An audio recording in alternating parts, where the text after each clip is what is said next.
You can see here that the old plywood here was not uniform. They have different levels, and it looks like there's a 1/4 inch bump between the two pieces, which is going to make this kitchen very, very challenging to level for granite.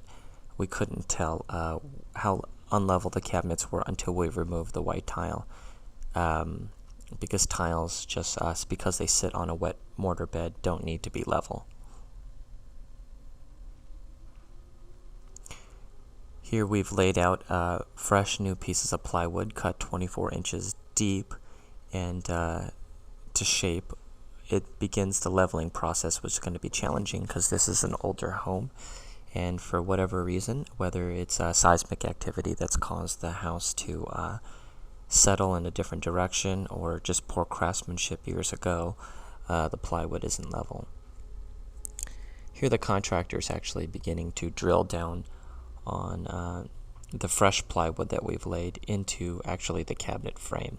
Now that the plywood is all laid and adhered, the contractor now has to go through the process of trying to figure out how challenging it will be to level.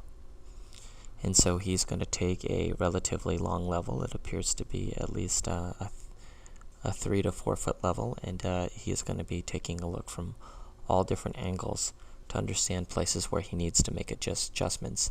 Some of the ways that they level is they can grind on some of the plywood, but they can also insert what they call shims on top of the plywood underneath the granite, which are thin slices of wedges of plywood to kind of help prop the granite up into different pieces. So there's all kinds of tricks in the trades to level.